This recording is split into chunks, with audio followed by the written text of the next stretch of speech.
Je suis Anne-Sophie Kouadio-IV, fondatrice d'un nouveau book club à Montréal qui s'appelle Millefeuille. Et c'est un lieu où on lit et puis on discute autour de thèmes différents qui nous touchent pour mieux se comprendre. Un peu comme on le fera ce soir autour de notre thématique Regard croisé, récit afro-brésilien entre littérature et cinéma, avec nos invités de ce soir. Donc on a Emmanuel Fax et Lara Bourdin. Vous êtes toutes les deux traductrices du roman qui nous réunit ce soir, L'envers de la peau, euh, traduit de l'original de Jefferson Tenorio. Puis on a Nagita, Hannah. Puis toutes les trois, en fait, votre travail se retrouve un peu autour des thèmes importants comme le racisme, puis la place des personnes dans la société, quête identitaire et tout ça. Euh, Bienvenue à vous. Si vous pouvez vous présenter chacune en quelques mots, et puis ensuite je vais commencer à vous poser des questions pour qu'on déguste un peu ensemble ce livre. Donc, Emmanuel, est-ce que tu veux commencer? Oui, bonjour tout le monde. Je m'appelle Emanuela Faix, mais vous pouvez m'appeler Léla, c'est comme tout le monde m'appelle. Et donc, je suis brésilienne et j'habite ici à Montréal depuis 2018. Donc, je travaille surtout avec des mots. Je pense que je peux résumer ma vie comme ça, comme les mots font parler, la parole fait partie de ma vie. Et je pense que c'est ça. Donc, j'ai traduit le livre de Jefferson Tenorio. Donc, je travaille avec traduction et édition et bon, tout ce qui concerne les livres en général, la littérature en général. Donc, j'ai étudié littérature au Brésil. Ici, j'ai fini récemment une maîtrise en littérature, en études littéraires et féministes à l'UQAM. Et donc, je suis toujours comme dans ces métiers-là. Ok. Bonsoir, moi c'est Lara Bourdin. Je suis canadienne et française. J'ai grandi à Toronto, mais ça fait bientôt 20 ans que j'habite à Montréal, avec des petits passages à l'étranger entre-temps. J'ai passé du temps en France et évidemment au Brésil, ce qui m'a amenée à traduire donc du portugais vers le français et vers l'anglais, qui sont mes langues maternelles. Je fais un doctorat en études culturelles latino-américaines actuellement à McGill et à la Sorbonne. Je suis en co-tutelle. Et voilà, moi aussi, comme Lala, je pense que les mots sont un peu au centre de tout ce que je fais, que ce soit par la lecture, par la traduction, par la rédaction, par l'enseignement des langues aussi. Voilà, je pense que ça résume assez bien mon parcours aussi. Bonsoir, je m'appelle Nakita. Je vais changer pour l'anglais. My name is Nakita. I'm also Brazilian, a filmmaker, and I live in Montreal for the past 8 years. My work, I mean, it's a bit. We are making the connection here in terms of the book, in terms of like the translation that they did.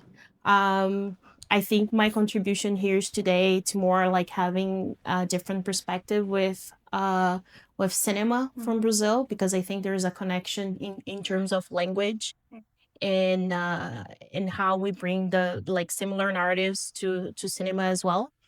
My work is really related to Brazil, to communities there, to vulnerable communities too. I think we try to bring a little bit of our perspective. I try to bring a little bit of my perspective to my world, to my work. So that's the kind of the what I will be talking here a little bit in this collaboration tonight. Yeah, so I'm gonna ask question in English as well so that you'll be more comfortable. But I'm glad that you mentioned the theme that you explore, the life of people in the favelas, and poverty is also one of the theme in the book.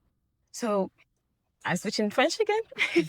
Le livre, en fait, juste brièvement aussi pour les personnes qui n'ont pas eu le temps de le lire ou qui n'ont pas encore eu l'occasion de le lire, ça retrace en fait l'histoire d'un homme du nom d'Enrique qui a la peau noire, et l'histoire est racontée en fait à travers les yeux de son fils Pedro.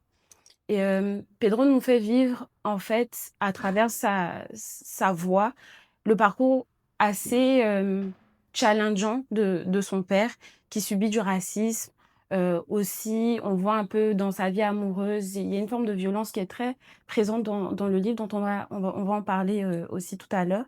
Puis ça parle aussi des challenges liés à la vie des personnes qui vivent dans des zones un peu, difficiles ou dans les favelas en fait. Donc c'est surtout dans la ville de Porto Alegre? Alegro? Alegre. Alegre, OK. Donc voilà. Ma première question, c'est, comme je l'ai mentionné, le roman explore les thèmes du racisme, du deuil aussi, de l'héritage, intellectuel qu'on passe à ses enfants ou même aux personnes un peu plus jeunes à travers le métier de Enrique qui est professeur, qui essaie de créer un lien avec ses élèves et de faire un peu une forme de transmission aussi sur, tout ce qui est racisme et tout ça. Et on voit à travers ces échanges, de Pedro et de son père et même d'autres personnes dans le livre saharienne aussi, il parle beaucoup de livres, il parle beaucoup de cinéma et selon vous, en fait, comment la traduction ou le cinéma, c'est quand même, si on peut dire, 2 arts. Je sais pas si vous considérez la traduction comme de l'art, mais je pense que on devrait. En tout cas, à mon Absolument, avis, oui. c'est de l'art. Comment ça peut aider en fait à créer une sorte de pont de mémoire entre les cultures et aussi permettre à des récits comme celui-ci de voyager à travers le monde et de se réinventer en fait de dans la langue dans laquelle, elle est écrite? Donc la question est plutôt pour toi. Nakita, je vais traduire la question par la suite si, mais ouais. Grosse question. Qui veut commencer? Moi? Oui, c'est une grosse question, mais une très belle question, je trouve. Cette notion de pont, je pense, est essentielle. Bon, c'est souvent une métaphore qu'on emploie pour décrire la traduction et personnellement, je la préfère à d'autres métaphores qu'on peut entendre. On parle souvent du traducteur comme une figure de passage, quelqu'un qui transmet, voilà, un texte d'une rive à une autre, pour ainsi dire. Et ce que j'aime avec le pont, c'est qu'il y a vraiment la notion de lien qui est au centre. Et le lien, par définition, c'est l'échange, c'est la connexion, c'est la possibilité d'un aller-retour aussi. Et donc, bon, dans le cas de cette traduction, je pense que, bon, personnellement, ce qui m'a le plus touchée, ce qui m'a le plus parlé en quelque sorte, c'est cette possibilité d'amener, donc, ou de créer un pont entre le Brésil, un pays qui est évidemment très distant du nôtre, géographiquement, où la littérature brésilienne, malheureusement, est assez méconnue du public québécois, français, belge, etc. aussi. Et donc, voilà, le simple fait de pouvoir amener un texte et tout ce qu'il apporte dans ce contexte, c'est évidemment très, très riche. Aussi dans la perspective de pouvoir créer des échos entre la réalité qui est décrite dans le livre et celle qu'on vit ici. Bon, ça, on l'aborde dans la postface. En tout cas, bon, je pense que je peux pas dire mieux que ça, donc je te laisse la parole. Oui, je suis tout à fait d'accord avec elle. J'aime bien l'image du pont, mais j'étais en train de réfléchir cet après-midi et j'ai l'impression que si on utilise les métaphores du pont, c'est comme ça permet d'être au milieu du pont pour regarder, de faire comme ça crée un lien entre les deux. J'ai l'impression en tant une personne qui lit et aussi comme la personne qui a traduit, qu'on n'arrive jamais à transmettre 100% de texte parce que c'est pas seulement le verbe qui est là-bas, mais tout qui l'entoure. Donc, je pense que le pont, il nous permet de regarder un peu d'une façon plus panoramique au milieu. Et de cette façon aussi, c'est de regarder ce qu'il y a en commun entre les deux. Et donc, dans les livres, c'est vraiment comme les enjeux qui sont tellement brésiliens, qui sont aussi comme tellement latino-américains, sont aussi universels, comme c'est de la réalité de tout le sud, je m'excuse, du sud global. Et donc, c'est ça, je pense que ce pont permet de mieux comprendre l'universalité de ces enjeux-là. Sure. Merci. Nagita, so I'm gonna Do you want me to translate or If you want, yeah. So, like I said, the novel explored the themes of racism, grief, and intellectual legacy, and it's often portrayed in the book through films and books. So, in your view, how can translation, or in your case, cinema, can act as a bridge of remembrance between different cultures? I agree with what Lela said in terms of the translation is never direct. I do, like in my films also, there's always the question how translate favela, for example, which is a word that it's very Brazilian. And you're like, should I translate to slum? Should I? But you change the meaning, right? Because the context. And I think we absorb, as Brazilians, we absorb a lot of concepts from another cultures. So I think it's also kind of a negotiation with other cultures too, that they should absorb some of our words and our culture somehow to understand. I think in terms of the translation, it's a negotiation, right? That you have to choose well the words, so you don't change that much the meaning. But at the same time, I also think like the viewer, in terms of cinema, in terms of our literature, sometimes they need to do some of the work. Like nowadays, it's easy to just like Google something and you will learn a little bit. Because I think there's also this perspective in terms of racism, right? We always have to be teaching someone else in terms of like the racism, in terms of like our environment, in terms of everything. So I think like also inviting the public to do some of the work too, in terms of like not fully translating to another environment, but trying to find like a common ground. I'll give you something and you'll give me something in exchange, and we can try to communicate. But I think I agree, we also have universal situations, right? I think Jefferson Tenorio's book, it's a good example of this. I think even though he's talking, he gives his own perspective and his own detail and his own history, but a lot that he talks about is universal, right? And things that we've been discussing as a group, as a community, and as a movement. Yeah. So, one question for you too. Comment vous en êtes arrivé à choisir en fait le titre du livre, L'envers de la peau? Parce que dans le titre original, il y a une forme de poésie, je ne sais pas si je le dis bien, vous pouvez me corriger, au avesso da pelle.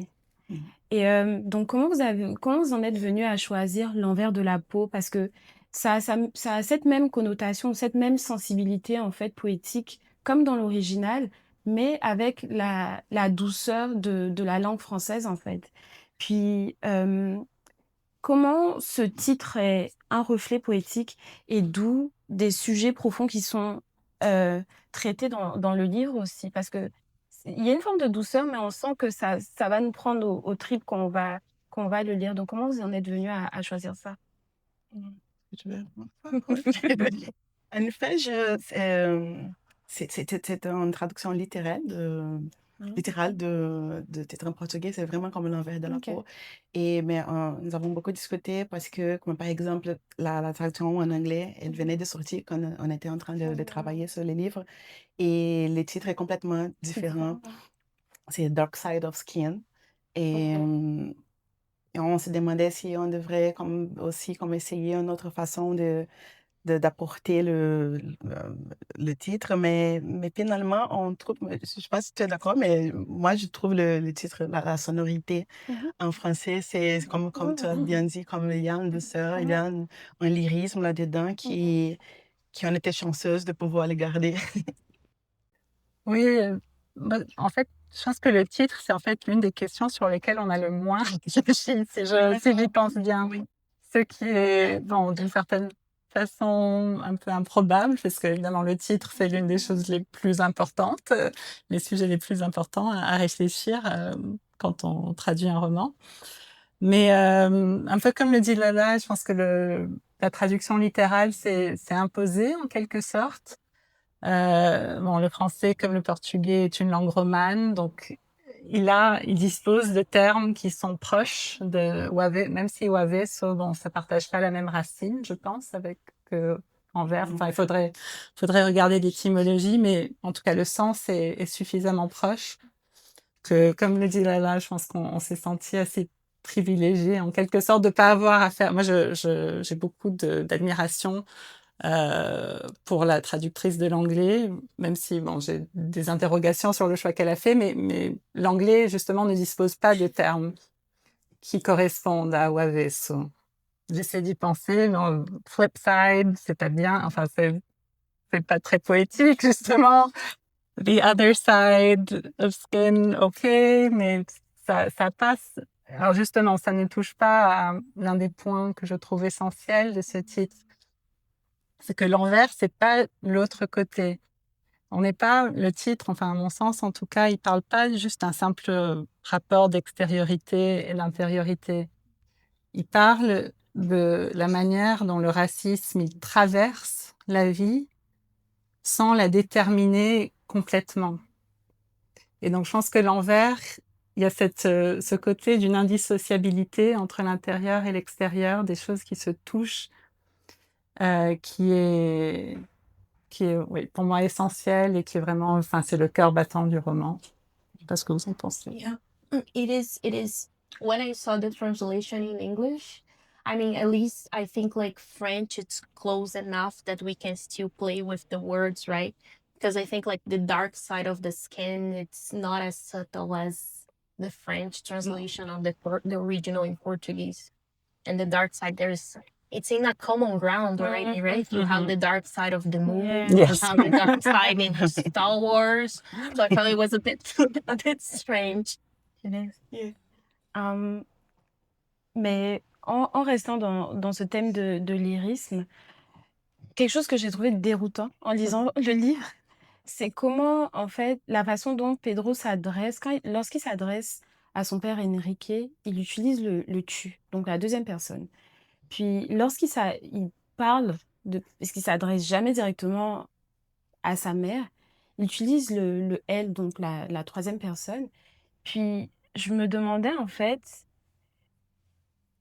est-ce que c'était un choix spécifique pour créer une forme de lyrisme, en fait, dans la traduction, ou qu'est-ce qui a déterminé ça? Parce que moi, personnellement, ça m'a beaucoup déstabilisée, en fait, de changer comme ça du tu au elle, mais il parle de qui? Est-ce que c'est une forme de se rapprocher un peu plus de son père quand on utilise le tu? Comment c'était quoi, en fait, le processus de traduction par rapport à ça? Est-ce que c'est vraiment littéral par rapport à l'original, ou c'est vous qui avez rajouté ça dans la traduction pour créer un rapprochement, en fait? Pour mettre en avant la relation père-fils. Elle t'a regardé quand elle a posé la question. Non, je regarde tout. C'est dur de répondre de façon séquentielle parce que bon, c'est vraiment un travail d'équipe. Toutes les décisions se sont prises ensemble, en échange. Ouais. Non, je pense que cette distinction, elle est dans le livre. C'est pas une décision qu'on a prise, c'est pas une décision que je pense qu'on se serait permise de prendre parce que ça change complètement le rapport qu'on a au personnage.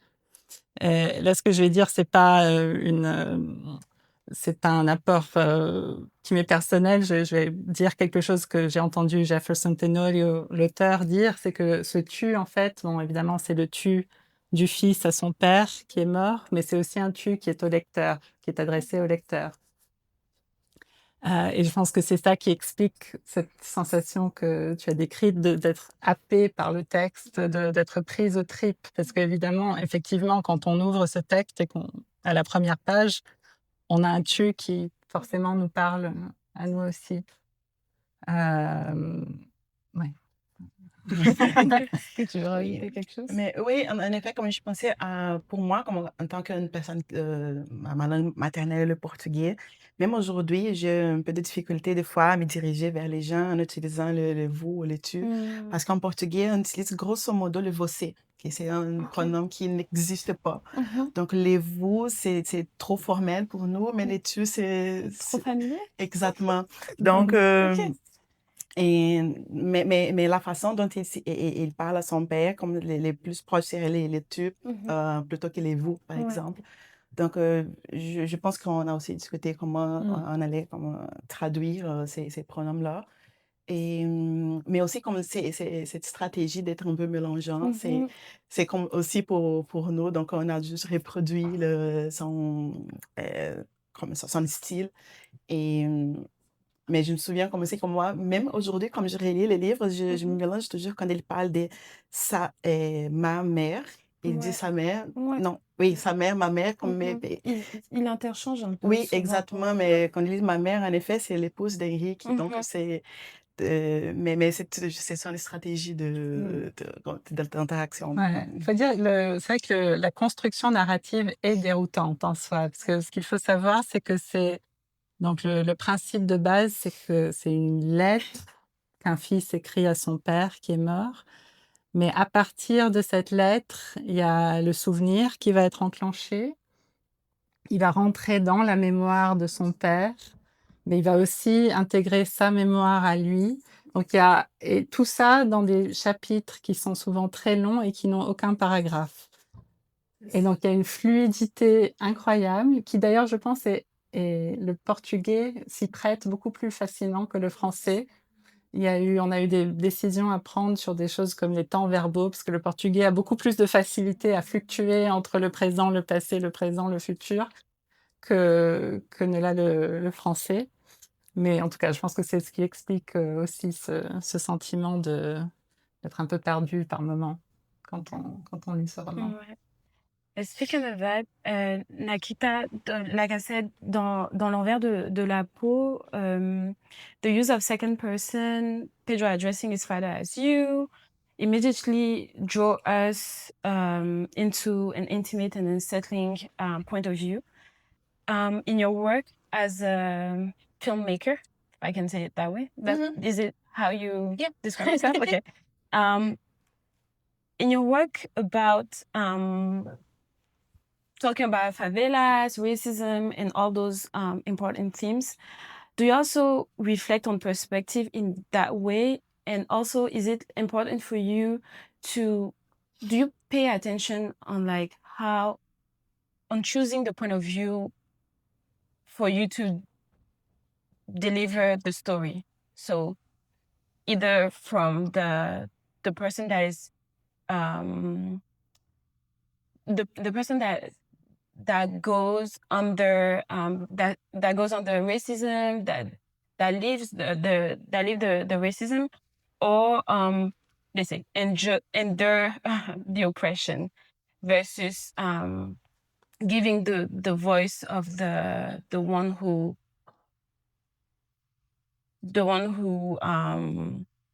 how do I say it, oppress the other people. So like, you see what I'm saying? So there's two. It's kind of like there's different point of view, right? Yes. You can either give the story based on the person that goes under the racism, like I said, or the person that's racist. Yeah, sure. So how do you? Being a person of color myself, I will always choose the point of unfortunately the person who's facing the situation. That's the word. I think let me try to think. I work mainly with documentary nowadays. I don't work with fiction. So right now I'm editing a film that it's about my family and myself, and how it is to grow up in a favela. I'm using archive material right now. I was donated archive material of 70 VHS tapes from that community that I was born and raised. It's called Vidigal in Rio de Janeiro.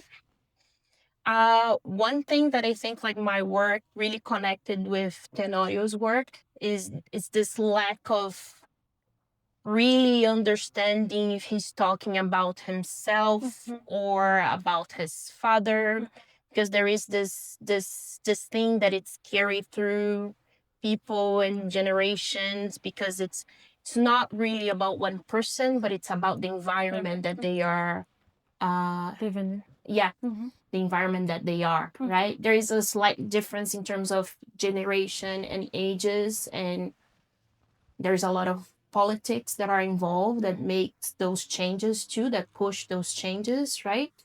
But I think my work related a lot with him in this way. Mhm.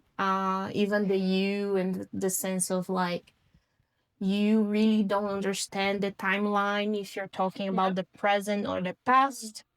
I also feel like in Brazil, in terms of like racism, even though we developed a lot, I think also has the sense of like we're still struggling, we're still continuing, or we're still trying to make the best of what we have. Because I think Brazil is not just about the thinking about the racism every day. There's joy, there's other stuff too. Of course.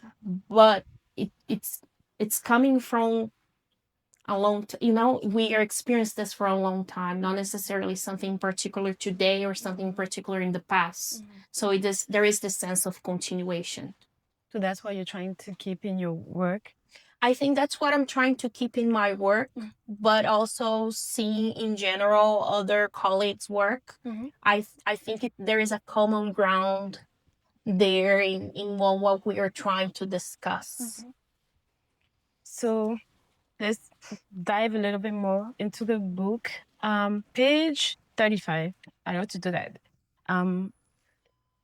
He said, la première fois que tu as entendu parler de conscience noire, tu ne comprenais pas encore que la société accordait davantage d'importance à ta couleur de peau qu'à ton caractère. Cette phrase évoque un peu un moment précis où l'innocence s'effrite un peu. Et on comprend que le monde nous perçoit différemment en fait de ce qu'on est réellement. Est-ce qu'il y a eu pour vous, toutes les 3, dans votre parcours, un moment un peu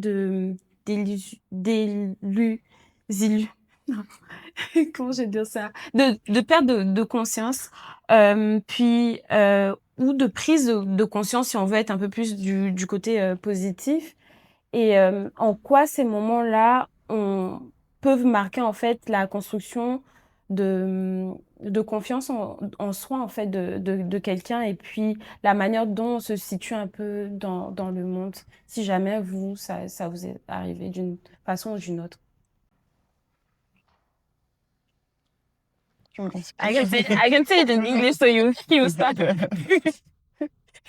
Okay, you can say I can start, but if you want, Yeah. yes, please. So, I mean, I'll translate the passage. It says, the first time you heard about Black consciousness, you didn't yet understand that society cared more about the color of your skin than about your character. So, like I said, this line really captured that moment of like, when innocence kind of like fades away, and when we realize that the world doesn't really perceive us, the world perceives us differently from what we truly are. So my question is like, is there a moment in your career or in your life in general that you had that moment of realization that the world doesn't really perceive you as you are, and how does it shape the how does it shape the way that we built ourselves and the way that we move through the world? That moment of realization. We've been discussing about it. Okay. Okay. I think we have to.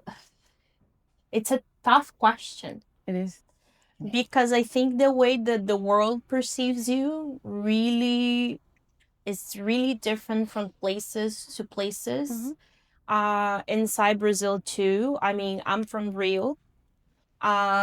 The way that we perceive Blackness in Rio, it's different than the other places, and the way that other places will perceive Blackness too.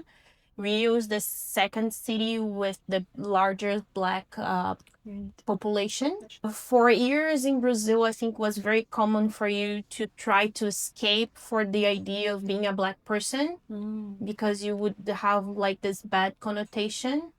So I grew up like I remember creating my consciousness, like my DNA, like I was born in 1991, so I'm more like, let's say 2000. So it wasn't very common, for example, to have your curly hair. You will try to straighten your hair. You will try the most to not be perceived as a Black person. In Rio, for example, we have the word mulata. There is discussion where the mulata comes from, because people would say it comes from like donkeys and mulas, and because of the color of the skin. So mulata would be the persona of the Black woman that dances samba. And when I was a kid, that was the best you could achieve, because mulata would be the persona that you will see on TVs. After the mulata, those people would not exist.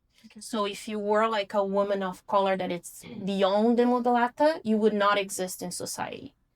So I think my parents, they were very concerned and keep me in this, like, no, you are mulata, in terms of like trying to create a self-esteem around that word.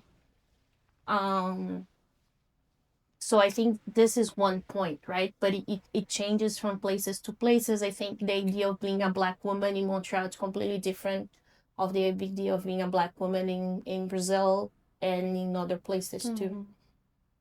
Oui, pour moi, bon, je viens de Salvador, que c'est la ville qu'elle a mentionnée, que c'est la ville avec la plus large population noire au Brésil. Et c'est la population, je pense, qui est dehors, le continent africain, c'est la population avec la plus grande et c'est la ville avec la plus grande population noire au monde. Donc, il y a vraiment comme là-bas une dynamique raciale, que c'est différent par rapport à Rio, par exemple. Mais j'ai déménagé à Rio quand j'avais 6 ans. Donc, j'ai grandi dans cette ville aussi en comprenant la différence entre ces rapports. Et ce que je me souviens, c'est que, par exemple, à Salvador, j'étais considérée plutôt comme une personne blanche. Et donc, j'avais des privilèges que je n'avais pas à Rio, par exemple, mais toujours en transitant entre cette zone d'être une mulata.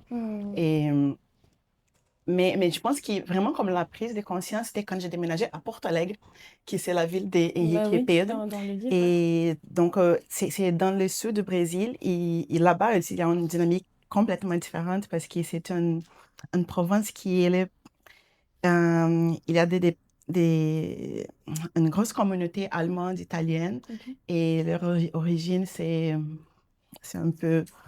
Il y a 2 vagues d'immigration au Brésil de cette communauté là-bas. Donc, je ne vais pas commencer à expliquer le point de vue historique, mais ce qui fait que le racisme... le Brésil est un pays raciste, mais là-bas, les dynamiques sont différentes. La manière de manifester ces inégalités, elle est différente. Donc, là-bas, c'était la première fois que j'ai compris qu'il y avait vraiment une ségrégation. Et dans la façon de la société fonctionner dans le quotidien, mais aussi dans les mots. Donc, par exemple, à Rio, je pense que Nakita, elle est d'accord, comme les choses sont plus sous-jacentes à l'interaction. Et dans le sud, non, c'est vraiment comme on nomme les choses. Comme les gens m'appelaient des grignes et des choses comme ça. Et donc, c'est quand je me suis rendu compte OK, il y a vraiment... Le racisme existe d'une façon plus explicite, mais de notre côté, même si c'est la prise de conscience, une expérience pas agréable, pas du tout agréable, mais c'est quand j'ai commencé vraiment comme à me reconnaître comme une femme noire. Parce que comme je sais, je pense ici, on utilise beaucoup les mots racisés, mais au Brésil, on n'utilise pas, comme il n'y a pas vraiment comme un équivalent dans l'usage. Donc, on dit noir, même si ici, les gens, j'ai déjà des amis qui disent comme, hey, t'es racisé, t'es pas noir. Et donc, mais comme ça, c'est comme ça. On se définit comme noir au Brésil.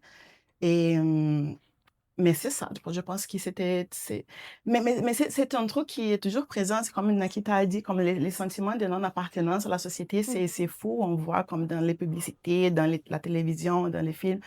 Même comme 54% de la population du Brésil est non blanche, mais quand la construction de l'imaginaire du Brésilien, c'était des personnes blanches. Donc, et il y avait toujours comme ces sentiments qu'on n'est pas assez bon, on n'est pas assez belle, on n'est pas assez... mais c'est ça, c'était dans le sud qui est vraiment comme ça. Je pense que la prise de conscience est immédiate. Wow. Oui, bon, évidemment, mon expérience va être très différente de celles qui viennent d'être décrites. Ce qui veut pas dire que j'ai pas eu moi aussi un réveil, mais en l'occurrence par rapport à ma propre blanchité, parce que bon, j'ai grandi au Canada, j'ai grandi à Toronto, comme je pense que je l'ai dit au début, où la blanchité, comme ici, est construite comme étant la norme. Donc la blanchité, par définition, est invisible, elle n'existe pas. C'est toutes les autres formes de racialisation qui sont construites en opposition par rapport à cette neutralité. Donc, dans mon cas, ça a pris l'université. Et c'est un peu, en ce sens, c'est ce qui me relie à ce que décrit Pedro sur son père, c'est-à-dire que ça prend l'expérience académique pour mettre les mots sur toutes sortes d'expériences qu'on a accumulées au fil de notre vie. Maintenant, quand je prends du recul par rapport à toutes les années qui ont précédé l'université, je peux penser très clairement à des cas de racisme dont j'ai témoigné à l'école, où ma perspective ou mon expérience était privilégiée par rapport à celle de mes camarades. Et ce n'est que dans un contexte universitaire, donc comme je vous disais, que ces choses en viennent à être nommées. Et je pense que c'est ce que décrit très bien cette phrase, c'est qu'il y a souvent ce décalage entre l'expérience et la prise de conscience, la réalisation et la capacité à mettre des mots sur des réalités Ouais. qui nous concernent. Non, c'est quand même assez profond ce que tu dis. Puis j'aime bien le fait que tu aies mentionné la notion de privilège. Ça m'emmène à la question de... Dans le récit, il y a Enrique qui pose la question du privilège aussi. Qui a le droit de rentrer dans certains espaces et à quel prix émotionnel aussi la personne a le droit de rentrer dans ces espaces réservés ou à une certaine population. Et les politiques de discrimination positive sont souvent critiquées en tout cas critiquées ou controversées. Puis, comme si dans l'imaginaire collectif, l'égalité pouvait exister sans forme de réparation. Puis, est-ce que à travers vos pratiques littéraires ou à travers ton travail de filmmaker, euh, comment vous réfléchissez en fait à cette question de légitimité sociale et puis comment vous abordez ça en fait dans vos travaux?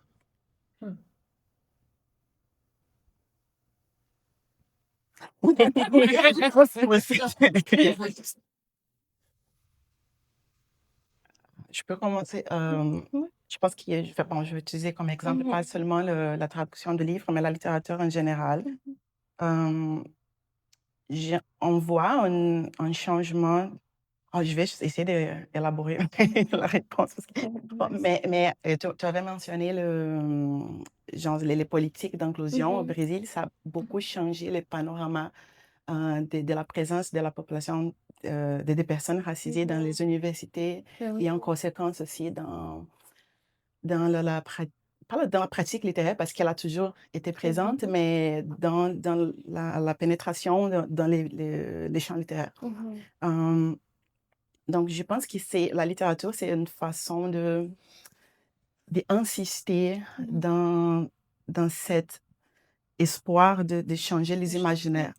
Donc, je, par, ex- par exemple, donc, comme j'avais dit, comme nous avons un pays, c'est un pays de 500 ans, 525 ans, et plus de la moitié de la population est noire. Mais dans la littérature, surtout dans les romans, 97%, comme j'utilise une recherche d'une professeure qui s'appelle Regina Dau-Castagnier, elle a eu le travail d'analyser comme des milliers de livres pour comprendre quel est le profil des écrivains au Brésil. Mhm. Et donc, elle a arrivé au chiffre de 97%, comme ça en 2014 environ, des écrivains étaient des personnes blanches. Donc, 97% étaient des personnes blanches et 70% c'était des hommes. Et quand on pense qui sont ces personnes qui écrivent sur la réalité et qui forgent les imaginaires Mhm. du Brésil, et c'est une minorité, mais ils sont la majorité en train d'écrire ce qu'on comprend comme Brésil. Et donc, à partir de... Il y a eu, comme toujours, comme le mouvement noir qui était en train d'insister dans ces écritures, dans la façon de se mettre présent dans le récit. Mais, mais c'était vraiment comme on peut remarquer une croissance plus remarquable à partir des politiques d'inclusion du gouvernement Lula à partir de 2003. Et c'est quand elle a créé des programmes d'inclusion, comme on appelle quotas, sur les personnes Ouais, les racisées dans personnes. les C'est universités. Donc, mentionné aussi dans le livre. oui, exactement. Et son prochain roman aussi qui s'appelle John Vin. Et c'est l'histoire le narrateur, c'est une personne qui est dans la première vague des quotas dans l'université. Donc, je n'ai pas encore traduit vers le français, mais je vois. Mais bon, ce que je disais, c'est que donc ces personnes ont commencé à occuper les espaces des productions des savoirs, comme de se montrer d'une façon plus visible dans le monde. Et je n'ai pas accès à la dernière recherche, mais on est certaine que ces chiffres ont changé un peu. Et je ne sais pas si ça répond exactement à ta question, mais je pense que c'est ça, je pense que le rôle de la littérature, C'est ça, en fait. c'est des possibilités, là, nous donner une lumière, d'imaginer de nouvelles possibilités pour être présent dans ce qu'on comprend comme Brésil. Et donc, je pense que c'est ça. Non, ça répond quand même à la question. Est-ce que Lara, tu veux ajouter quelque chose ou Nakita, tu veux élaborer dessus? I agree. I mean, with what Lala said, in terms of like the affirmation actions, the same happens to cinema as well. We now can start to see more filmmakers. There are more Black filmmakers in Brazil. I think in general, I mean, for me personally, I am a person that only was able to graduate because I got all those programs. Okay. I was able to go abroad the first time because of the program that PT created as well. Okay.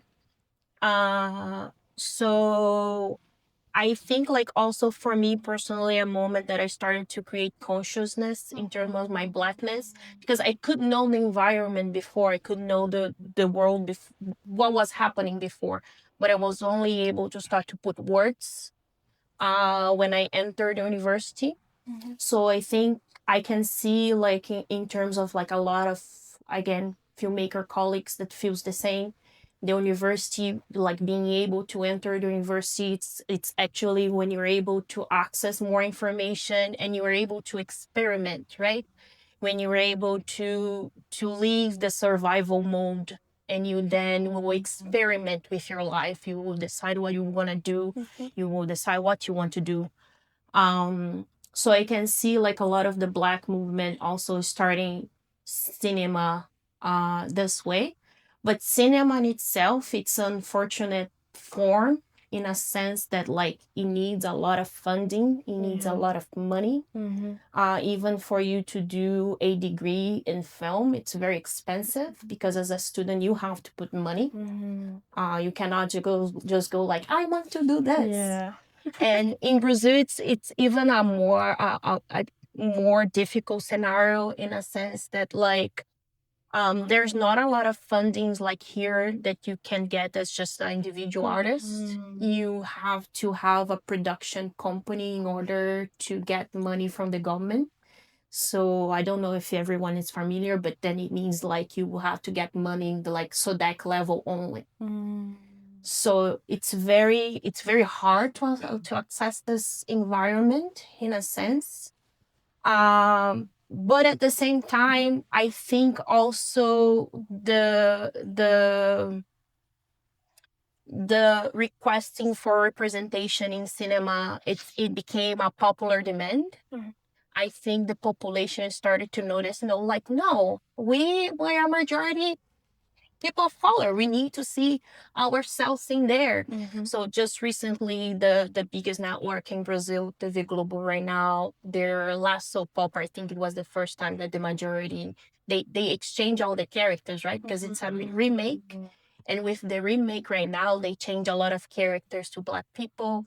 again, in cinema, we have like Auto da Compadecida that we were talking about, that it's the first time that the Virgin Mary is portrayed by a Black woman. So we are seeing changes, but they are slow, and maybe it's what like even we have in the book. They are still not enough. We need more, because in a population that, yes, we are majority, we need more. We need more fundings. We need to be able to explain and talk about our stories more. We need to have better platforms. We need to have because there's still very, even though we have those things that are nice, but they're still very stereotypical in a way too, right? We were talking about international films like City of God and things like this.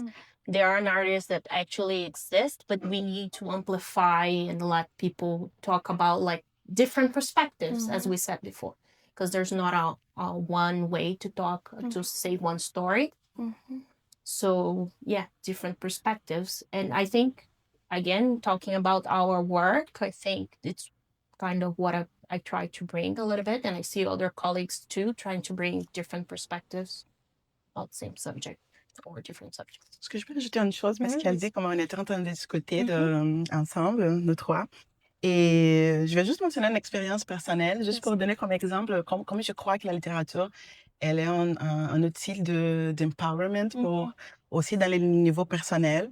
Et donc, je lui racontais l'histoire j'ai toujours, quand j'étais jeune, je lisais la littérature comme un moyen d'accéder à d'autres univers. Donc, je lisais comme les classiques de la littérature. J'ai trouvé comme c'était formidable de pouvoir voyager par tout le monde, de connaître d'autres réalités. Mais toujours comme, puisque je ne rentre pas dans ces 97% de la littérature qui produit le Brésil, je ne suis jamais vue comme une personne qui était dans une réalité qui était comme légitime pour être dans la littérature ou dans les cinémas, etc. Donc, la première fois que j'ai lu un livre qui m'a touchée vraiment comme personnellement, c'était de Rubem Fonseca, qui c'est un écrivain aussi blanc, mais il décrit comme la réalité des diverses marginalités au Brésil. Et c'était la première fois que j'ai vu comme, waouh, comme ça, j'existe là-bas aussi. Et c'est que c'était très marquant pour moi, c'était la première fois que j'ai eu assez de courage pour poser une question à l'université. J'étais déjà à ma 3e session, mais quand on avait discuté de Rubem Fonseca, j'étais capable de parler. Donc, c'est la littérature qui m'a permis de me comprendre aussi comme sujet. Et un sujet actif, comme avec d'agentivité, pour être là aussi comme tout le monde. Parce que moi aussi, j'étais bénéficiée des politiques d'inclusion. Donc, j'étais une fille qui allait à l'université riche, comme tout le monde était blanc et riche. Et je sentais que je n'appartenais pas à ces mondes, mais c'est la littérature qui m'a permis de comprendre que j'étais Te sentir légitime. légitime. Donc, c'est pour ça qu'on parle de refonder les utopies. Donc, ça me touche comme d'une façon spéciale parce que je pense que c'est ça, et j'utilise le mot insister parce que je pense qu'il faut insister comme on veut plus, comme on veut want more, on veut être là et réimaginer, réimaginer dans ces mondes et peut-être les changer, l'améliorer aussi. Non, j'aime beaucoup ce que tu dis et ça me rappelle un passage aussi dans le livre où justement Pedro et son amie saharienne, ils ont ce moment où ils discutent un peu de ce sentiment de légitimité ou d'illégitimité pour des personnes noires d'entrer dans certains espaces. Où je vais lire un peu un passage parce que j'ai trouvé ça très très très intéressant.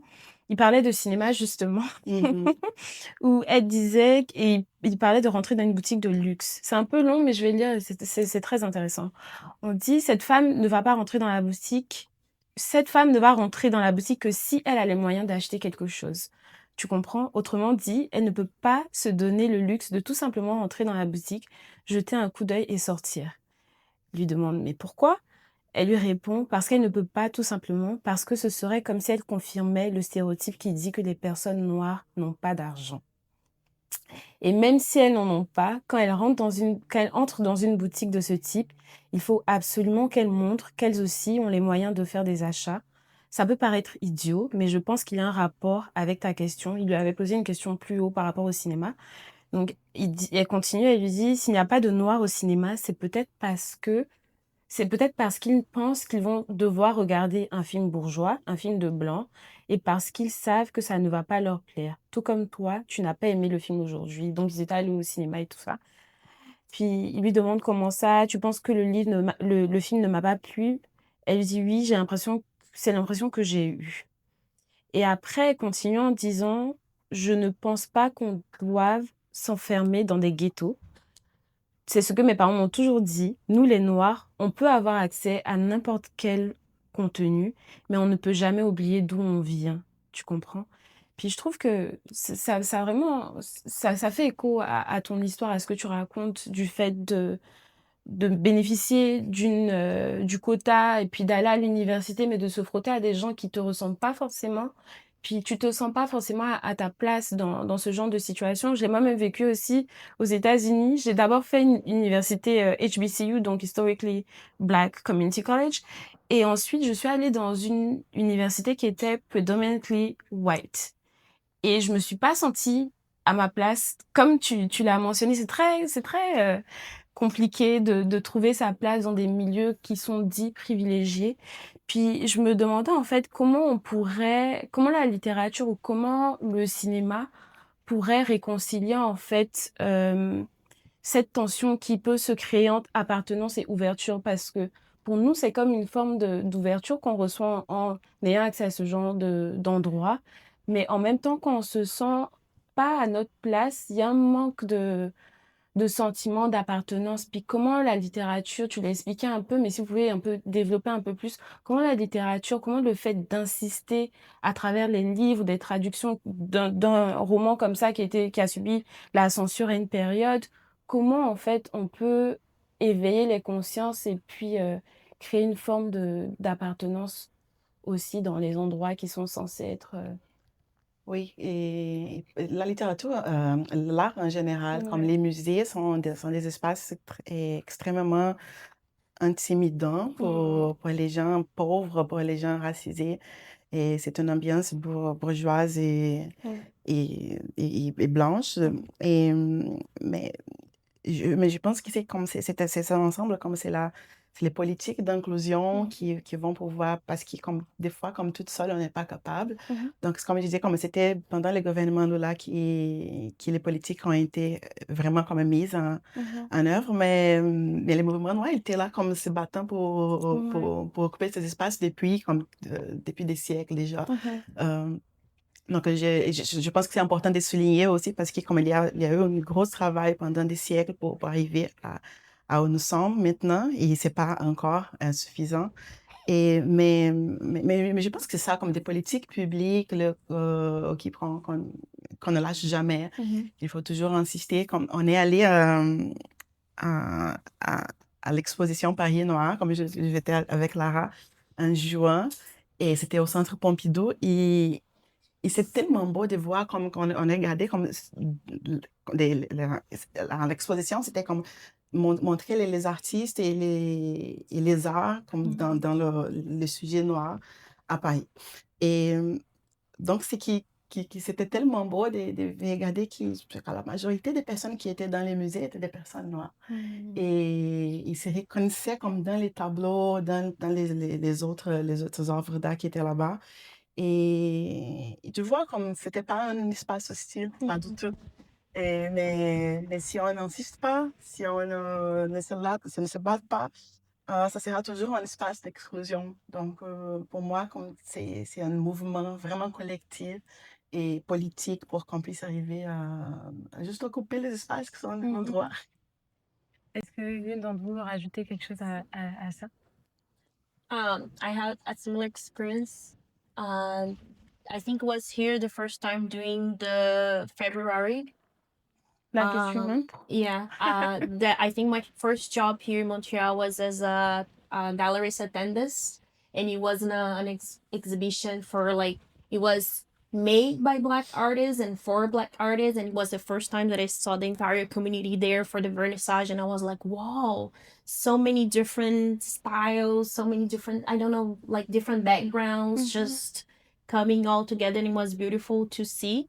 But I agree with you. It's like we have to go deeper and we have to go far, right? It's just like voting. It's important. Who we're gonna select as our, I don't know, governors and you know, it's very political. Right now we are in an environment that things are changing. I think the importance of being here together is trying to protect and save this space because right now it is in danger. Unfortunately, I was talking to Lela that like if we will right now write an article about, I don't know how many years we were talking about the Black Lives Matter. So what happened with the Black Lives Matter? It was a trend. Yeah. So this community, it's right now, what happened to this community? No one is talking about this anymore. And in a moment that like we hear the excuse of the economy coming back, that we have to save the economy, it's when those spacers start to be in danger, right? It's when they want to cut culture, and then it's like, and then they start like, no, wait, let's not talk about this right now. This is not a priority right now. Let's talk about the economy first, and then we'll prioritize Black communities, vulnerable people. But this is not the priority right now. So those are arguments that I think we have to pay attention, because right now we are talking here about cinema and literature because it's our background, but we are sure that there's Black people doing other stuff in other areas, and they are as important because they are doing researches in different places that probably we are not able to cover because our interest is literature and cinema. Yeah. But it doesn't mean that literature and cinema are the only options. But that's it. I think before being here and as an artist and talking about my work, a lot of things need to happen, you know. I agree. I also trust the community and I believe the community. I think the changes will come from the community. If we don't get together, we won't able to change nothing. I think the little changes that we had was because we're being loud and we've been speaking for so many years, but we need to continue to talk. And we need to continue. Yeah, we cannot forget about those spaces. And it's not just a one-person responsibility. Yeah. It's a collective. It's everyone's responsibility. Tu parles de responsabilité. You're talking about responsibility. And certaines personnes ne se sentent pas, en fait, d'avoir ce rôle, en fait, n'ont pas envie forcément de prendre ce rôle, de cette responsabilité-là, que de se faire voir. Parce que, par exemple, si je prends des personnes comme Obama, pour ne pas citer l'exemple d'Obama, je vais prendre un exemple simple. Harry Roselma, qui était le premier journaliste à faire le JT en France. On a eu aussi récemment Guillaume Diop, qui est le premier danseur étoile inscrit à l'Opéra de Paris. Mais moi, c'est des personnes que je suis. Et puis, quand tu lis leur parcours ou quand ils parlent d'eux, pour eux, ça n'a jamais été vraiment une forme de revendication. Ou leur réussite, en fait, n'a jamais été une forme de revendication, une forme de montrer que parce qu'ils sont noirs, ils sont capables de faire ces choses-là. C'est juste parce qu'ils ont envie d'atteindre ou d'achieve ces différents goals-là. Mais dans ce que tu dis, tu parles de responsabilité. Est-ce que peu importe en fait, peu importe le parcours qu'on décide d'avoir en tant que personne noire, même si on n'a pas envie de porter ce poids de la responsabilité, est-ce qu'on devrait quand même, c'est comme une sorte de devoir que de porter cette responsabilité et d'inspirer en fait les autres personnes, donc se faire voir, parce que si tu prends une personne blanche, sa réussite est très peu souvent associée en fait à son identité, mais les personnes noires, c'est souvent associé premier danseur étoilé noir, c'est juste peut-être premier danseur à faire quelque chose de spécifique, mais ça s'efface un peu avec l'identité, le reflet en fait de la peau qui revient à chaque fois? Comment vous voyez en fait I cela? think in terms of responsibility, I'm not just thinking about like the Black community because I think it's a Yeah, heavy burden it's everyone. to put on us, right? Mhm. That we need to take care of our own future as an artist. Very often I hear this question, which is like, okay, but what you gonna do for the future Mhm. of Black filmmaking, Yeah. or what will say to Black filmmakers? And I'm often like, first, I'm doing it right now by being here and talking to you and Mhm. trying to inspire other people, but I don't want to necessarily carry this burden for the entire of my life. I think there's another artist, Lázaro Ramos. He often says like, I want to be an actor, not a Black actor. Yeah. So it's the same. I want to be a filmmaker. So when I call for this responsibility, I don't think it's just the Black community, but Mhm. it's It's I mean, everyone.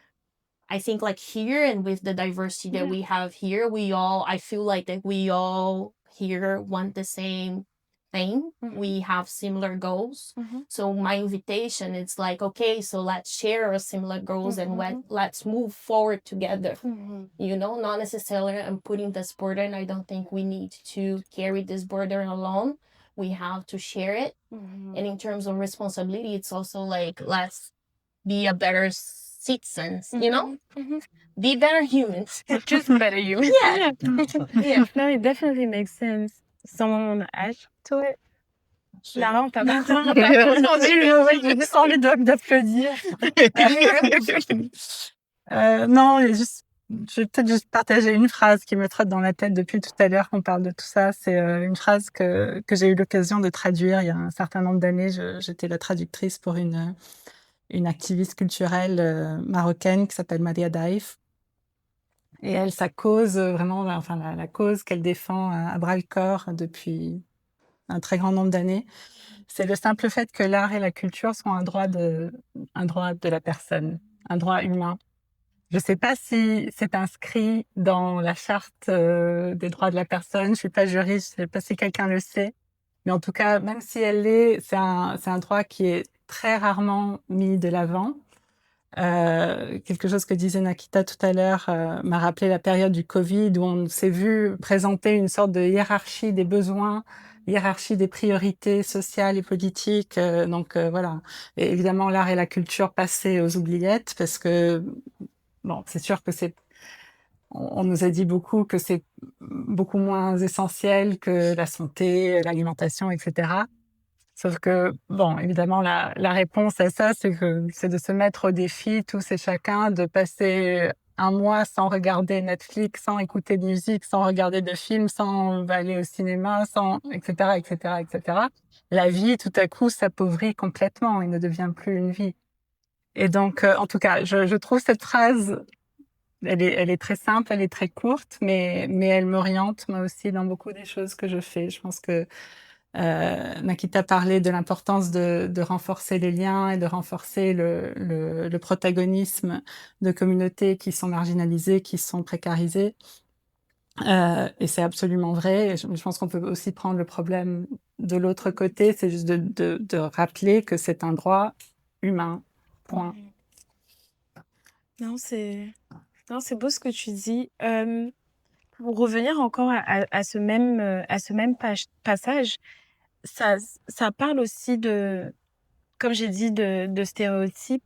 Et Nakita, j'ai regardé ton travail. Depuis, je l'ai pas encore mentionné, mais j'ai regardé ton travail. On s'est un peu éloigné du sujet. J'ai voulu poser la question, puis je me suis dit non, j'attends parce que la discussion ne va pas forcément dans ce sens-là. Mais pour revenir un peu dessus, à un moment donné, dans le livre, on parle un peu du rapport des femmes noires avec leurs cheveux. Et j'ai vu je sais pas si je peux appeler ça un documentaire, mais How Do You Wash It? Ah, yeah. Yeah, that one. Ça m'a beaucoup parlé parce que c'est une question qui peut arriver. On m'a déjà posé la question, puis c'est un peu farfelu comme question, mais c'est poussé par la curiosité et c'est intéressant que tu pointes ça du doigt dans ta vidéo. dont on parle? It's a video performance. Ok. I will Parce que je veux pas utiliser le mauvais terme. yeah, I will give a little bit of context. It's a video performance that I did during my master's degree, Ok. as I have a master in film production that I finished here. Ok. And it came because I was wearing braids at one point, and a lot of people would come and ask me how I washed my hair. Mhm.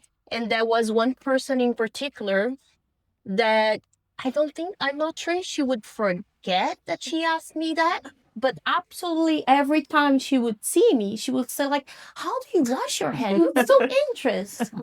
And there also the fact like everyone wanted to touch it. So Yep. can I touch it? Can I do this? So I decided to do a video performance, which is also, it also was a moment that like a lot of people were starting to wear braids on Instagram, but there are not a lot of attention of why we would do that or the labor behind wearing braids.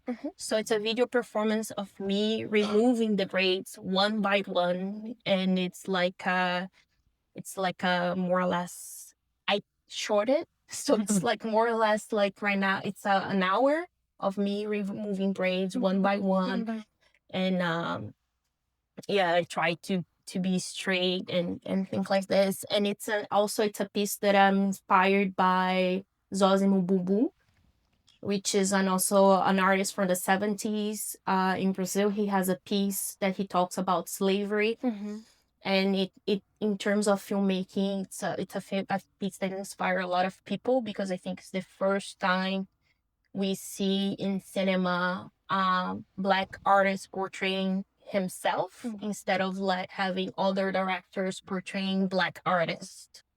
And he does a video performance of surrounding slavery. So that's that piece. And what was the question?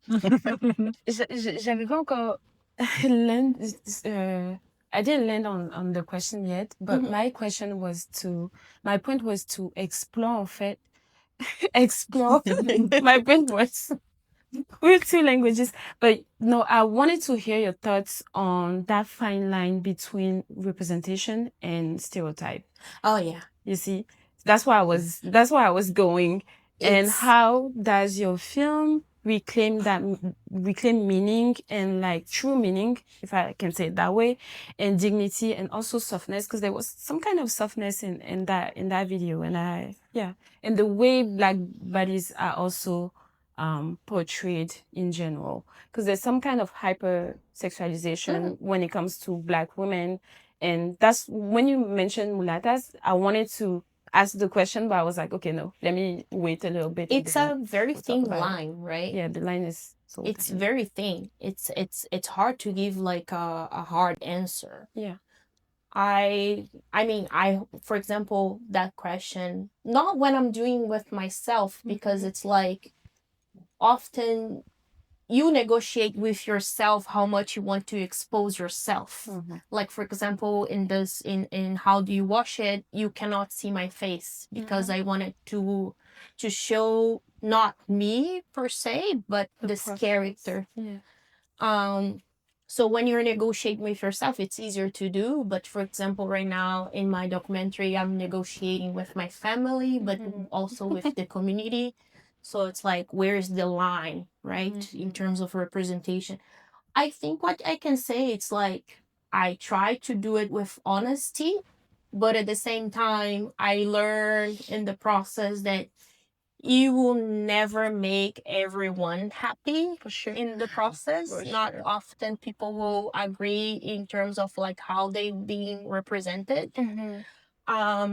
There is a movement that right now that I'm trying to apply to my projects more often, which is like often because I'm doing documentaries and because I deal with sometimes like hard subjects, it's starting to bring more health, mental health help before, not just for myself, but for the group and for, if it's possible, for the people that are collaborating with me. There are some guidelines in terms of like, for example, how you're supposed to approach like a vulnerable person and Because that's it, like my experience, not necessarily I will, how do you say, imply to someone else's experience. You know, it's a conversation, and we have to have boundaries. And but it's a tough question, because even us, right? In a sense, like I was talking to Lila, it's like the way that I was able to take space in Montreal, it's completely different than the way that I was able to take space in Brazil. It changes. Like as a filmmaker, for example, Renata, it was hard for me to have an opportunity to be in spaces to talk and having those kind of conversations. Yeah. But in Montreal, because I am like a Black woman Brazilian filmmaker, I'm able to take spaces in other way. So in a sense, yes, I've been using my identity to talk and to bring my work and show other communities too. So it's a fine line. I think we can only be honest. And I think if someone ever comes to me and say like, look, I didn't like this or I didn't like that, is to respect and try to negotiate. It's a negotiation. I think it's a daily negotiation. That's maybe the answer. Makes sense. Before I open the floor for question, I want to close with one big question. It says, I think it was like, I like to do that. Page 130. It says, let's see. Yeah. It says, faire des enfants était pour elle une espèce d'archéologie de la pauvreté. And I think we mentioned that earlier. I think it was you, Leila, or Laura, I'm not sure. But one of you mentioned the fact that poverty is kind of like a vicious circle that, and it's really, it's a theme that the Jefferson mentioned a lot. And I don't know if I should ask the question in English or French first. I ask in French and then I move to English. Mais en fait, il y a quelque chose d'assez particulier dans cette phrase, en fait, de dire que faire des enfants dans un certain contexte peut être une sorte d'archéologie de la pauvreté. Puis, en fait, ça peut être appliqué à d'autres parcours aussi, le fait d'avoir peur de transmettre, en fait, ou pas, les rêves qu'on a soi, et puis parfois aussi nos blessures aussi avec ça. Puis à travers les différents métiers liés à la littérature, au cinéma, à l'art en général, comment on peut échapper à ces cercles vicieux en fait? Comment on peut rétablir la vérité, échapper à ces cercles vicieux et inspirer en fait les personnes qui nous entourent? C'est quoi notre rôle en fait? Puis après ça, on va passer aux questions des autres, mais je sais que c'est une grosse question. Puis si on doit commencer à débattre dessus là, mais juste en quelques mots en fait, comment vous voyez comment briser en fait ce cercle vicieux? Money. C'est comme question.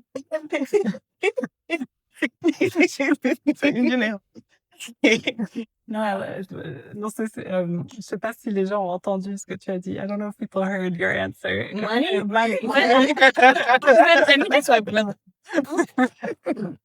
Ouais. I mean, that's a big one.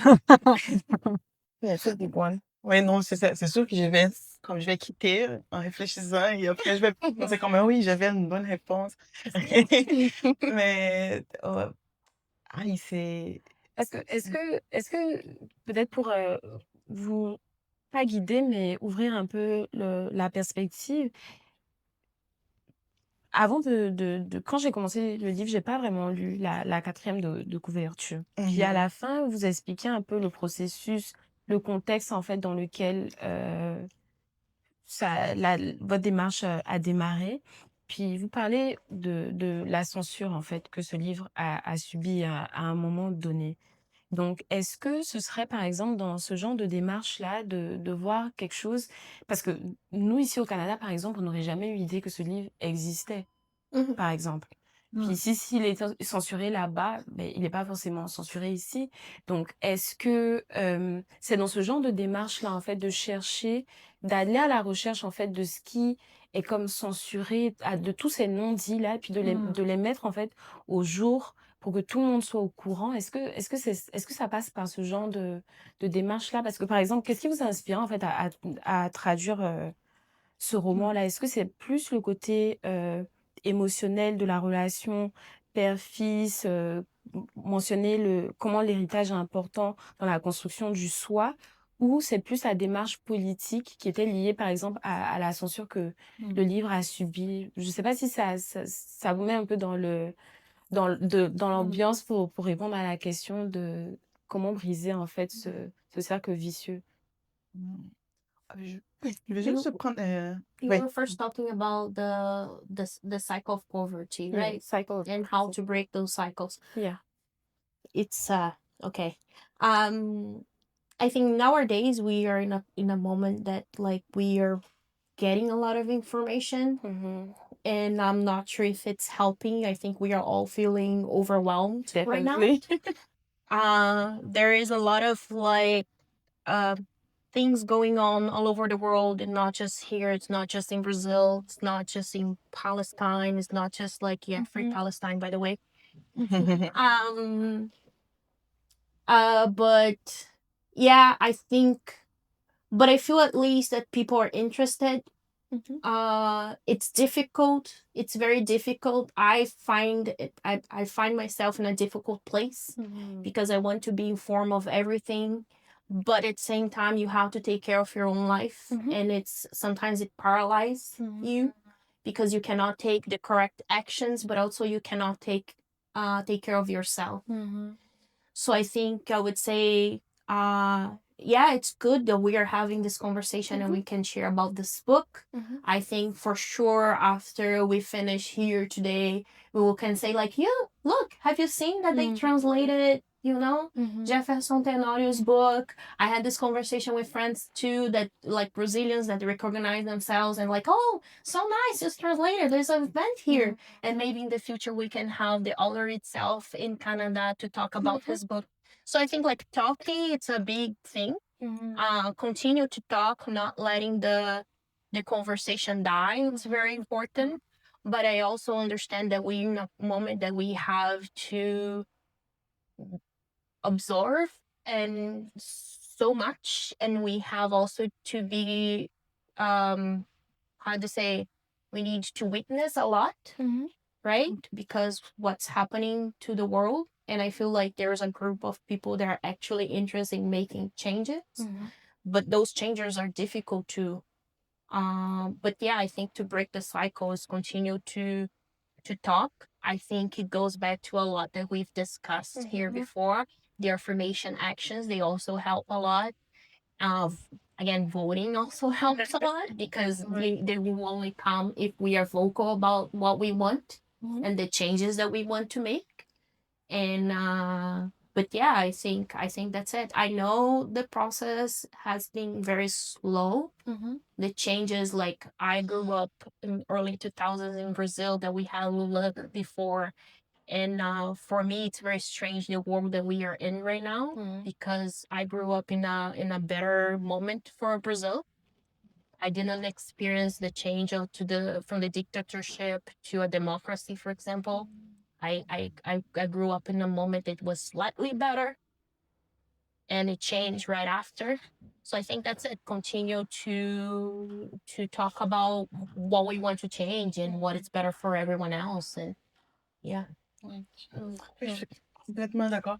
Je pense que je l'ai dit justement comme voter et être toujours comme attentif aux choses, à ce qui se passe.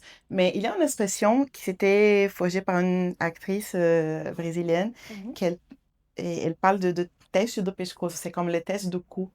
Et elle dit comme...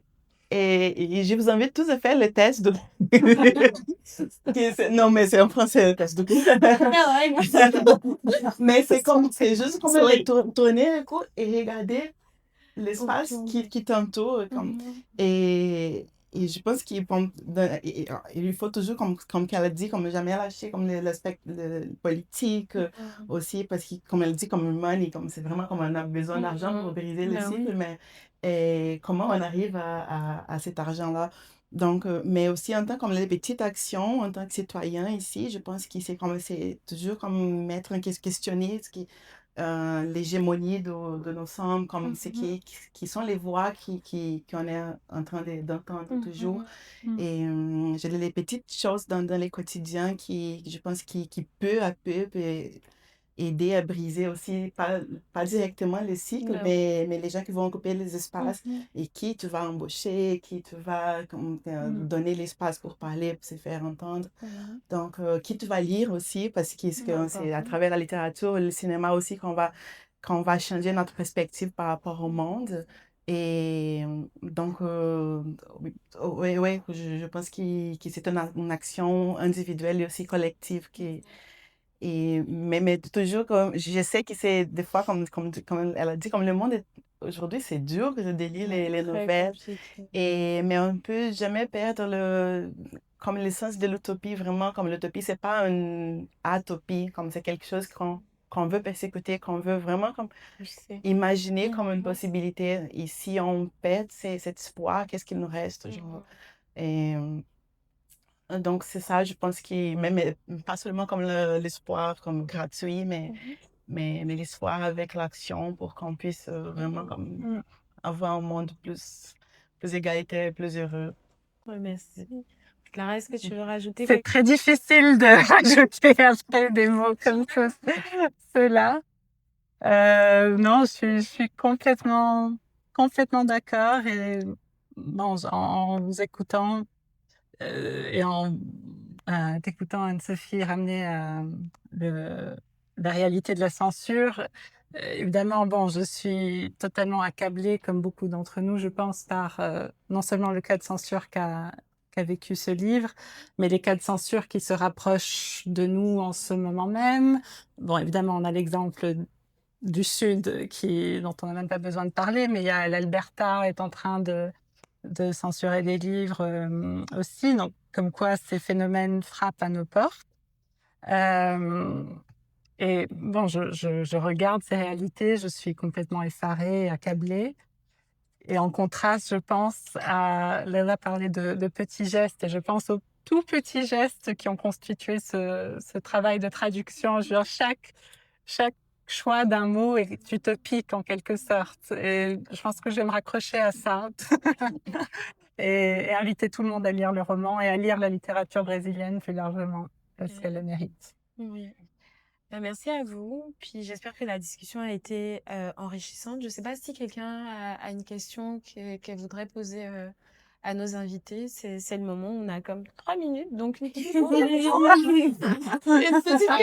mais...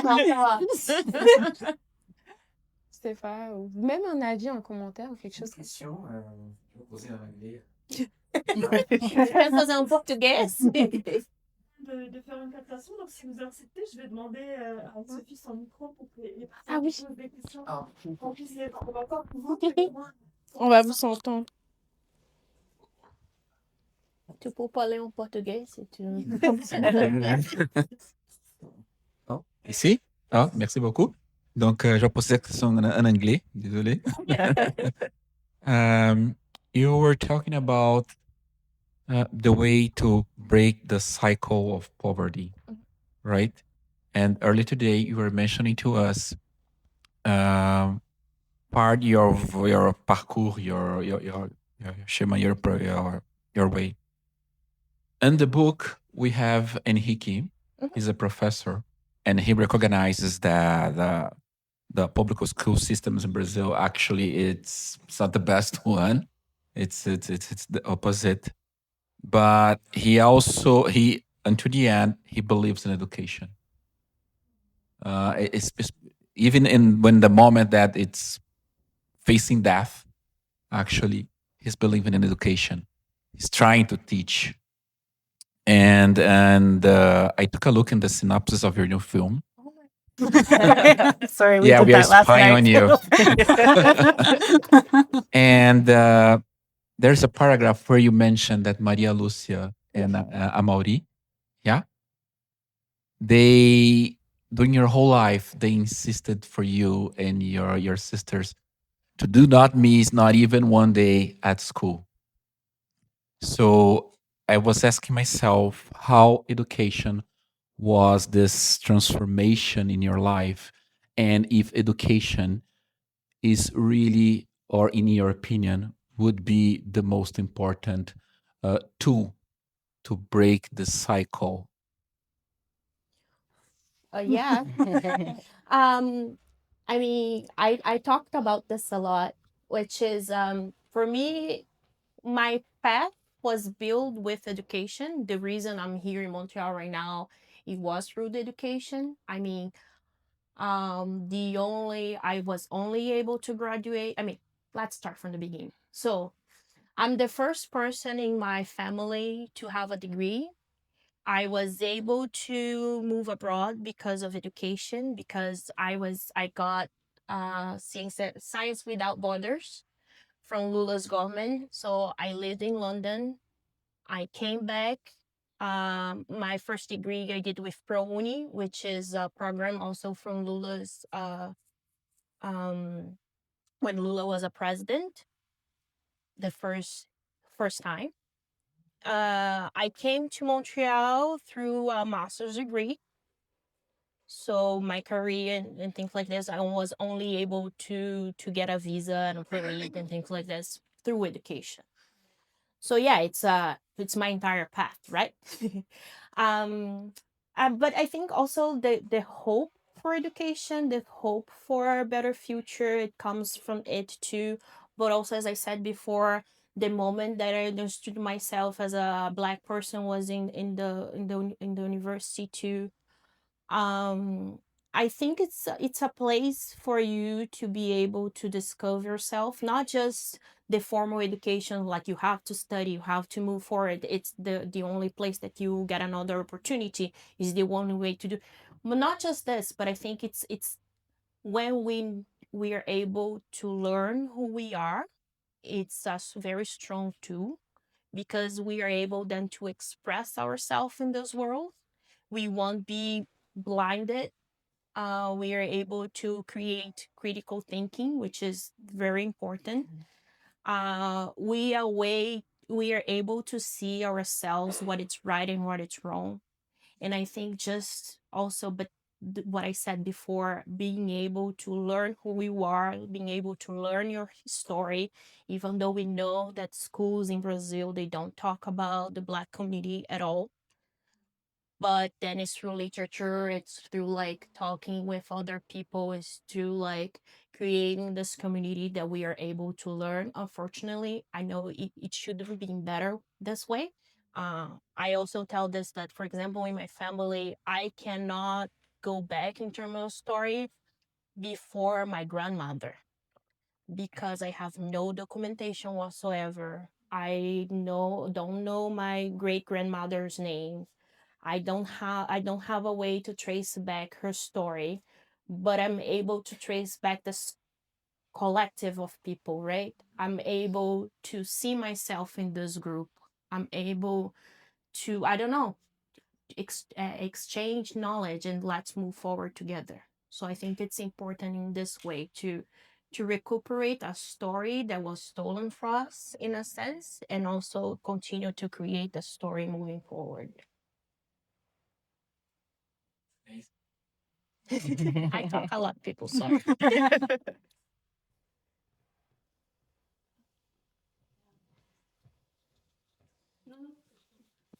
Assim? Vamos lá? Okay. First of all, I want to say congrats. It's really inspiring to see you two here. Lara too, of course, just because I know the other two. I'm sorry.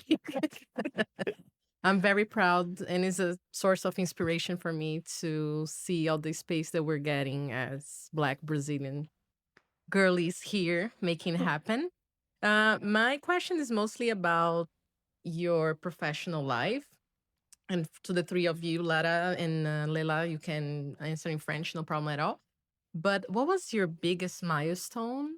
And when you started your career, it was something that you thought about it, that's where I want to get, or it happened and you were very surprised about it? T'as compris? Oh, oui, je pense, oui. Hum, je vais répondre parce que c'est cette pierre, elle est là aujourd'hui, c'est mon père. Et quand Marcos aussi il a posé la question sur l'éducation, je pense que mon père il est là, mais je vais juste dire parce qu'il ne parle pas français ni anglais, mas vou falar de você agora.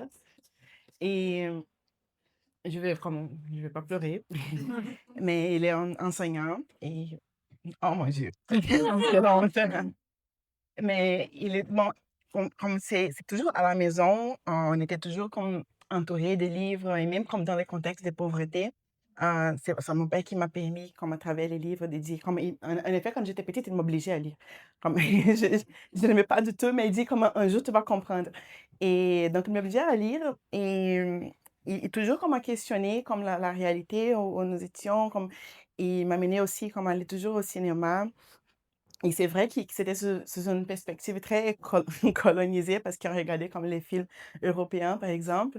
Mais ce qui m'a fait aussi penser, quand j'ai lu les livres, que c'est aussi comme des sorties de stéréotypes, de fait comme on peut aussi s'approprier la culture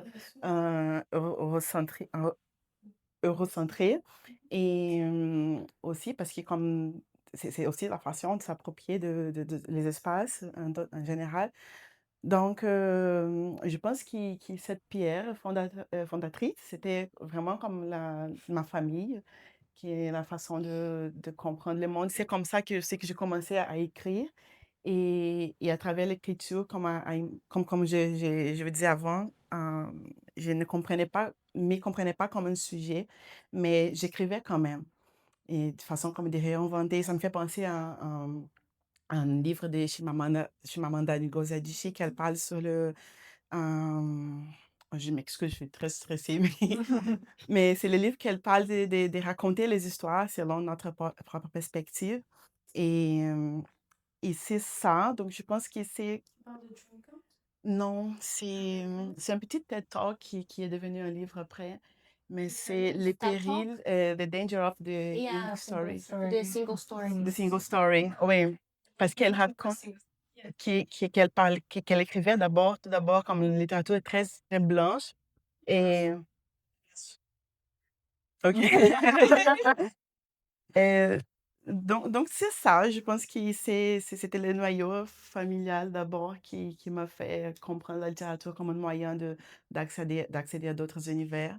Et après, comme au fur et à mesure de ces parcours comme quand je suis allée au sud du Brésil, comme j'ai compris que j'ai vraiment avait un rôle de me montrer dans le monde comme une personne noire. Et c'est ça qui m'a amenée jusqu'où je suis maintenant. Est-ce que ça répond à ta question? Non. Vrai? Je demandais c'était quoi ton plus gros accomplissement? Ah, je m'excuse, C'est j'avais correct. compris. C'est Non. super bon, merci de partager. Mais, ouais, bon. C'est ça la question. Oh, ben, je sais pas. Je sais Mais pas. tu passes les bâtons, t'as déjà répondu à autre chose. Oui, oui.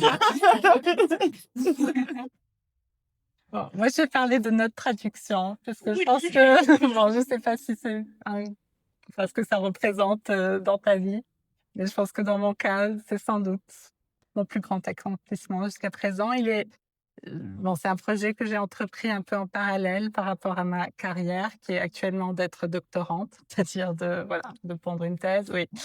Mais oui, et ça a pris l'essentiel d'une année que j'aurais dû consacrer à la thèse, mais que j'ai donné avec beaucoup d'amour et de volonté à ce projet, parce que moi aussi, j'ai grandi dans une famille où on valorise beaucoup le travail des mots.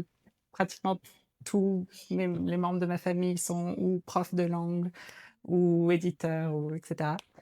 Et sauf que toujours dans cet aller-retour entre l'anglais et le français, là, j'ai appris le portugais un peu par hasard. Je m'attendais, le Brésil ne faisait pas partie de ma vie jusqu'à l'âge de 25 ans. Et il est arrivé avec beaucoup de force dans ma vie. Il a totalement transformé ma vie. Donc oui, honnêtement, je pense que tu nous as demandé si on s'attendait à ce que ce soit un accomplissement. Non, genre, si j'avais dit la Lara qui avait 24 ans qu'elle allait traduire un roman du portugais vers le français, je sais pas quoi. Donc, et puis bon, évidemment, pour toutes les raisons qu'on a évoquées tout à l'heure, c'est surtout l'importance du roman qui fait que j'en suis fière. For me, I think every step is a big accomplishment. I'm still trying to make a life as an artist. I do have a full-time job outside the artist life. So I think like every accomplishment, it's huge. I mean, like finishing my master's degree in another language. I finished a master's degree during the pandemic. It was super hard. Leo, my partner, could see me. He witnessed me crying every day that I was really about to give up. But yeah, I don't know, being able to get a funding from Calc was nice to do my film, which I didn't finish yet. So that's what I'm saying, like every step it's a big accomplishment because you're able to get something here, but there's a lot of work to do. It doesn't finish because you got because you were one step further. So for example, that's it, like I got the Calc, it was amazing. But at the same time, it's like it's a lot of work. So yeah, I think like also being able to be invited in projects like this, in your project, makes me so happy because I feel like, oh, people are starting to recognize my work, being able to share what I think, but also to hear what you think. It's nice. It's huge for me. Je pense qu'on va s'arrêter là. Il est quand même 40. Merci à tous d'avoir été présents ce soir. Puis j'espère que la discussion va continuer chez vous. Si vous n'avez pas encore lu le livre L'envers de la peau, c'est disponible. Essayez de prendre le temps de lire. Pardon? I'm just saying, like, buy the book. Yeah, buy the book. Buy the book. Go buy the book. Comme ça, on continue un peu cette démarche-là d'ouvrir en fait les consciences et puis de changer l'imaginaire collectif, mais tous ensemble. Donc, voilà, bonne soirée.